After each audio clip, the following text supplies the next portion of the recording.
Your film is now ready to be shown.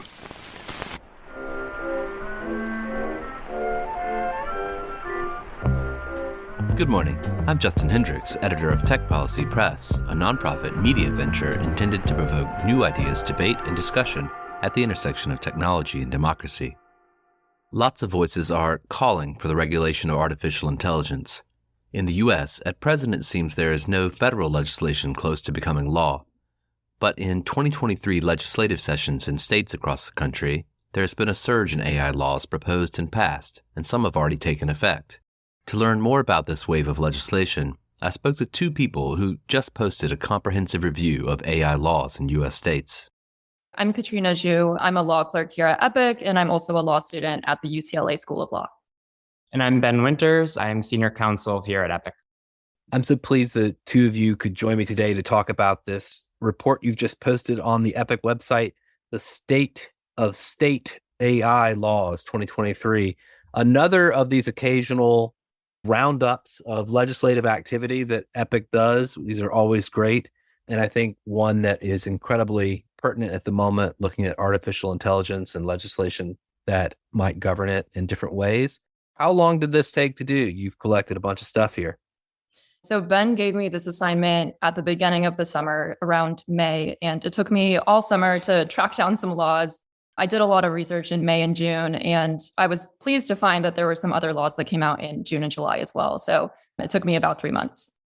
Folks, of course, can visit this thing themselves, but you've got a broad set of categories. You've got laws going into effect this year, laws passed this year, laws proposed this year, a bunch of different things focused on the specifics. If we zoom back out on the moon and we look down at the United States and its 50 states, what is going on with artificial intelligence legislation?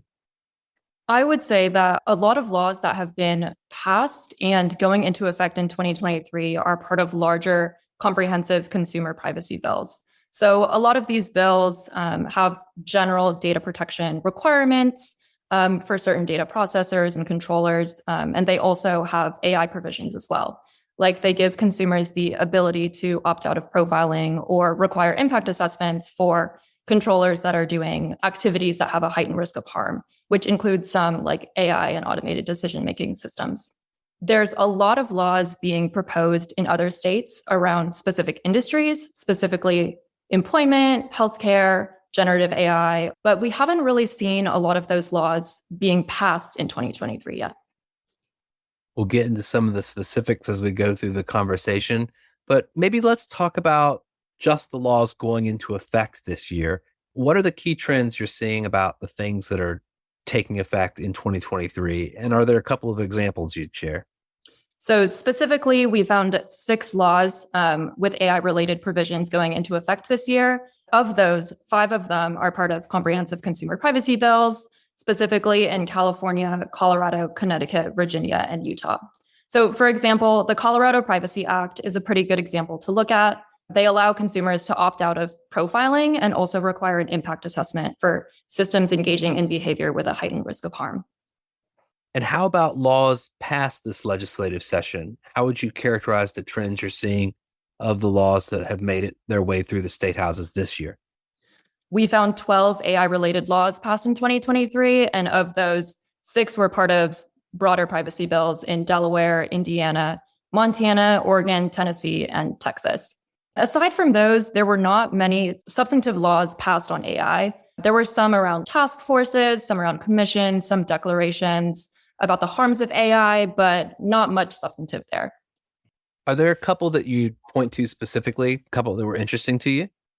I think one of them that was interesting to me was a law in North Dakota that was an emergency measure declaring that AI isn't a person. I just found that one pretty interesting. And aside from that, as I said, just some task forces that investigated the potential harms and risks of AI. So that is HB 1361 in the 68th Legislative Assembly of North Dakota. I'll just read the actual language. Person means an individual, organization, government, political subdivision, or government agency or instrumentality. And this is an underline. The term does not include environmental elements, artificial intelligence, an animal, or an inanimate object. I'm glad we've got that clear in North Dakota. Are there other examples in this set that you found interesting? One in Connecticut, S1103, is a sort of large spanning bill. It takes some transparency measures in the state use of artificial intelligence and automated decision-making systems, which is something we've been calling for and something for a while, and something that the federal government is making incremental progress on it. But also in that same bill, they established an Office of Artificial Intelligence within the state government and endeavored to develop an AI Bill of Rights, which is something similar to what the White House Office of Science and Technology Policy published earlier this year. And that is not necessarily anything that will be actionable, but will sort of hopefully chart the path of what Connecticut will continue to try to do in both privacy and AI legislation. Now, I suppose we'll get into what's perhaps the most interesting area and the most diversity, certainly in the ideas around laws proposed this legislative session. And of course, again, a lot of the laws proposed are part of comprehensive consumer privacy bills, but there are a bunch of other kind of categories, at least according to your review. Let's talk about big picture. What are you seeing as far as the trends in this legislative session? What does it appear that state houses are most concerned with? As you were saying, there are some proposed bills that are, again, part of comprehensive consumer privacy bills. But aside from that, we see focus on specific industries like employment, healthcare, insurance, government use of AI, and a lot of investigative bills searching or investigating the impacts of AI and setting up commissions and task forces and things like that. What I was surprised to not see that much of is bills regulating like the general use of AI. There were a few. I think that most of the AI regulation was specific to certain industries that the legislators seemed concerned about. You mentioned that there are a lot of commissions and task forces and investigative groups being formed. So it sounds like we'll have a lot of white papers and reports and things to look forward to in 2024. I think that they were varied. Some of the investigative commissions would investigate AI use in government specifically, and some of them would investigate AI use more broadly, specifically like impact on the economy or things like that. So there were a few different things that people wanted to look into. Let's dig into a couple of these particular trends. You talk about regulation of AI in employment settings. I live in New York. Of course, we've just seen a law pass that would make for the possibility of audits of essentially systems that select candidates for jobs. What other regulations for AI in employment settings are we seeing out there in the States? Sure. So similar to the New York City law, there were a few states that proposed bills around regulating AI use specifically with hiring decisions. But there were also some states that proposed bills that would regulate employee monitoring in the workplace itself. Specifically, Massachusetts proposed an act preventing a dystopian work environment, which would require employers to notify workers if they're being evaluated using AI. And it would also prevent employers from making important decisions like maybe promotion or firing decisions based solely on an automated decision-making system's recommendation. So an extraordinary title again for this piece of legislation, Bill H.1873 in Massachusetts, an act preventing a dystopian work environment. So we're actually legislating against Black Mirror outcomes here. And one exciting thing to see in some of these bills around employment and insurance and healthcare is the recognition of the sort of life cycle of surveillance and automated systems used not just in the hiring process, but once people are on the job, in evaluation, firing, all of that stuff. And so it's heartening to see these proposals, especially ones that have fun names like that. I wish we had time to go through all of these categories. You get into regulating AI in healthcare and insurance. But you mentioned earlier the regulation of the use of AI by government as being one of the areas of focus for these laws. Are there a couple of trends here that you're seeing? Perhaps a couple of good examples? Yeah, absolutely. So increasing transparency around the use of AI in government is something we've been working on for 5 or 6 years and have been seeing a little bit more traction. Some of the task forces and commissions, like Katrina was saying, that were passed in past years, actually had the sort of effect of creating some transparency around the use of AI in government. But a lot of the most concerning use of AI in policing, in the criminal justice system, surveillance in transit, have to do with government use.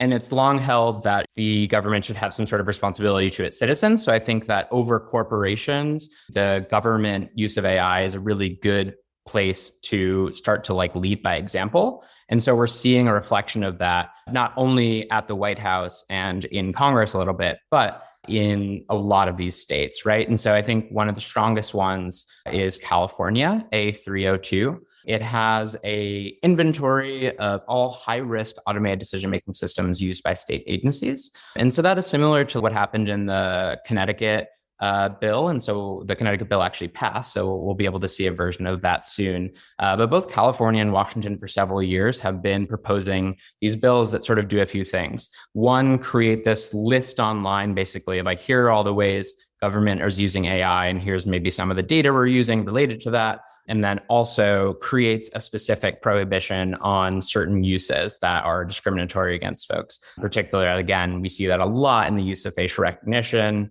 in the use of any sort of emotion recognition, a lot of surveillance contexts, and definitely at the border, as well as public benefits. So I think that should naturally be the first place to get some movement. And as that's reflected, that's where the better bills are than in regulating the corporate environment in general. It's interesting to think about, again, from my vantage in New York, you've got the POST Act here, which forces the NYPD, for instance, to reveal what types of surveillance systems that it's using, not just AI, but of course, many different things. Yeah. And that's been somewhat useful as a kind of measure, having a list of the things, but it hasn't really resulted in any actual transparency or real public oversight of the use of those particular technologies in any meaningful way. I wonder if these lists or disclosure laws will have any efficacy in the long run. One tricky part of it is that disclosure and these inventories can mean a lot of different things. So sometimes they're just straight up a list, which is sometimes we get at the POST Act, honestly. You just get a sheet that says we use facial recognition, whatever. But in the Washington and California bills, for example, there are sort of a series of questions that every agency would have to answer about the context in which a system is being used, the checks and balances around that within the office and the decision-making process, the data that they're using. And so that's the level of transparency that we really need to be able to help protect the individuals from potential discrimination by their government. And you can't even start to bring some sort of challenge if you don't have that type of information, because you might get an adverse decision, but you don't even know where to start to challenge it. That level of transparency, that higher level, is something, it's really wild that we haven't seen that yet, but I'm heartened to see a few states recognize that in their bills. Well, these are quote unquote the laboratories of democracy. So perhaps that we're learning something as we go here.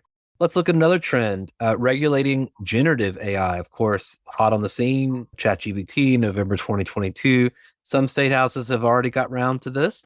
Yeah, as you mentioned, some states have gotten around to proposing bills to regulate generative AI. There aren't that many right now, I think around 6, but I'm sure that we'll see more in the future and in future legislative sessions. One bill that I found really interesting was a bill in New York that would prevent production companies using state funds from using generative AI to replace a natural person. And the legislators have expressed that this bill is directly to protect screenwriters and actors' jobs, which I assume can only be from a lot of the movement that has been going on in Hollywood around not replacing writers and actors with generative AI.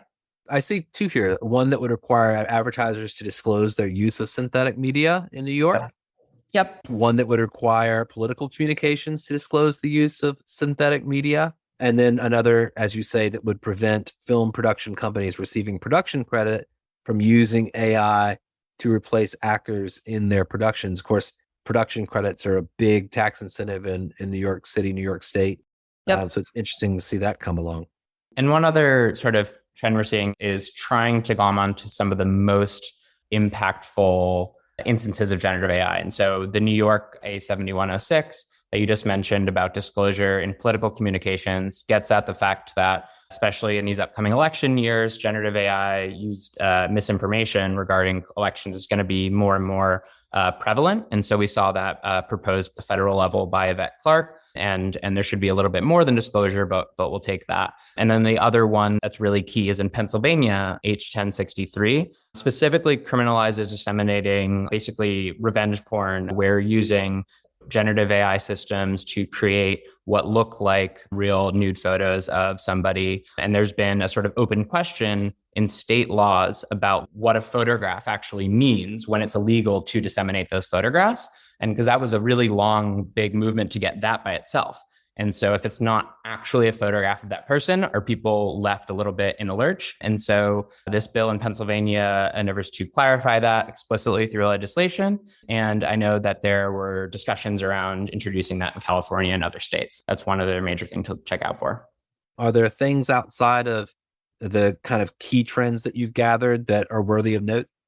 I think just like overall, the trend is sort of being comfortable with transparency a little bit, which we have started to see, honestly, since 2016, but more and more, especially with the popularity of generative AI, we're getting state houses more interested in saying, oh, how do our state agencies use this? What are these generative AI tools and how are they used? I know at the federal level, there's all these boot camps and hearings and stuff like that that have proved very popular. And I know that state houses around the country are really trying to learn about it, learn about like how to actually cut through the different narratives, especially around the companies and that are focusing on this long-term existential risk. But now, I think state houses are becoming a little bit more determined to find out and identify the current risks. And I think a lot of the other trends that I want to mention is that although generative AI is taking up a lot of the space around tech at the federal level, and as you see some in the state level, we are seeing regulating like the AI we were talking about for the last 10 years before November. And that's like the automated decision-making tools, the sort of simplistic, even tools that really affect people's rights, livelihoods, and being. And so I'm glad that states have not been completely hoovered up by that. And it's sometimes comforting to revisit and articulate that fact that even though it's sometimes all about generative AI rhetorically, the states are moving towards regulation more broadly. Yeah, I also think in terms of outliers, a couple things stood out to me. First, there was more than one bill proposed around regulating AI use in gambling settings, which is just not something that I personally had thought about before, but specifically it would prevent data collected for people who are engaged in gambling to predict their behaviors, which makes sense. It's just something interesting to call out. And the second one is that there were a couple bills here and there that were around enabling AI use. I think that there was one bill to fund specific businesses if they were to invest in AI technologies. And there was another bill in California to investigate how the government could use AI, could leverage AI in improving their services. And I think that those stood out in terms of all the other bills that we've seen, like regulating AI. In Illinois, you can be happy to know that there are laws in place to prevent data collection on gambling platforms to use to predict how a player might gamble. So Illinois out ahead of perhaps the rest of the states on that front. Any other weirdo bills that we missed? I think there were a couple that I found pretty interesting. Specifically, Massachusetts has a generative AI proposed bill that's titled An Act Drafted with the Help of ChatGPT to Regulate Generative AI Models like ChatGPT. And I just found the irony that they use ChatGPT to call out the harms of ChatGPT and regulate ChatGPT to be a little, I just thought it was really funny and humorous. Bit of a stunt. I think we've seen that happen in a couple of different jurisdictions. Let me ask about all of these states in general, any kind of interaction with the federal government. You mentioned that Chuck Schumer's got this policymaking process. He's announced a set of hearings, we understand, for the fall. What do you think is the likely impact of all this state legislation on the federal picture? I think just as we're seeing in the consumer privacy space, the more related bills that sort of come up through the state houses tend to put a little bit more pressure on the federal government to create some sort of standard, set some state of play. But as I mentioned a little bit earlier, Schumer, as a majority leader, has sort of forced his way into this leadership role and has become a little bit of a gatekeeper for AI-related legislation and has really reiterated prioritizing innovation, which is troubling to hear over a lot of the harms we've discussed, but also prioritize that this is a big change and really require a lot of hearings and study and whatnot, which to one point, obviously you want our lawmakers to be thinking carefully about this. And to the other point, the government has put out two two really great reports, one by OSTP and one by NIST in the last few years that have really thought about it. And so one thing we keep repeating and want to at the federal level is, hey, we already know what to do. We don't need all of these education sessions. So it's a little bit frustrating, but I'm hoping that state movement will sort of put a fire under some of the federal legislatures. I would personally agree and wonder why more lawmakers don't see the obvious connection to the necessity of federal privacy legislation as part of preparing for our AI future. But let me just ask you another question. Any challenges, lawsuits, controversy about any of these laws that have been put into effect or have passed? We're going to see any pushback? I mean, for some of them, obviously, industry is not thrilled with having additional obligations or even forced transparency, because a lot of them see those ideas as important assets. But not many specific challenges, especially the ones that are already passed. One that I will call attention to is a group of companies has sued, I think successfully, the California Privacy Board to actually delay enforcing the California Privacy Rights Act regulations. And so I think that will basically push the date of enforcement back like a full year. And that's just sort of a lot of challenges on like very hyper-specific administrative law in the weeds. And I think industry has lots of lawyers going through that stuff. So anything they can do to push back the date that they actually have to start is big. But we are seeing the impact of these big groups that represent companies being able to push voluntary frameworks, being able to push only transparency stuff, and not actually getting on the clear red lines around use that would jeopardize either current or future or business paths. Suppose I have one last question. I was looking at the agenda for the National Conference of State Legislatures, which is coming up soon in Indianapolis this year. And there are multiple sessions to do with artificial intelligence and computing and technology more generally. Notice that a couple of the big tech firms are sponsoring those sessions, trying to make legislators aware of where the technology is going, that sort of thing. Folks like Google and Amazon, of course, in the room. Mm-hmm. Is the hand of industry present in some of these laws that you've looked at? Can you sort of tell whether the industry is more or less getting what it wants? Yeah, I mean, I think that it's not any surprise or anything new to say that industry is extremely powerful in lobbying context, both as an industry actor, but also as a government contractor. And so they play a big role in a lot of conferences of state legislators, which, I think are good breeding grounds for discussion and talks among legislators from different states for regulation, the people that are really looking forward to move that forward.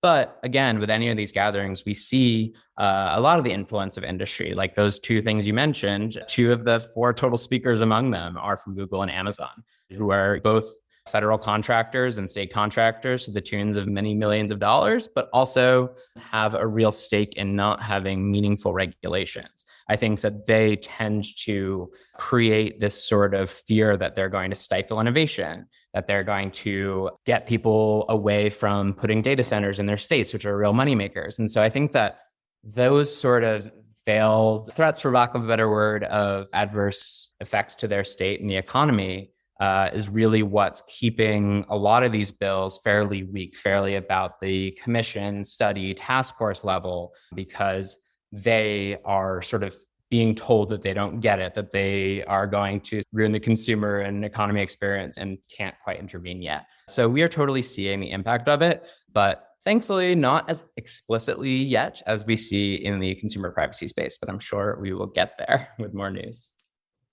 Well, I thank you so much, both for your labor in collecting all of this information and also for your time in talking to me today. Thank you so much.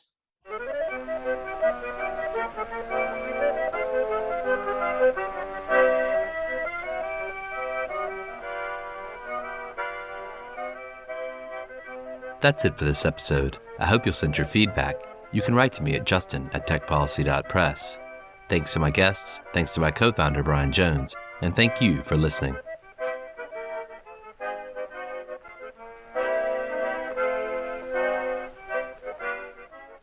Tech Policy Press.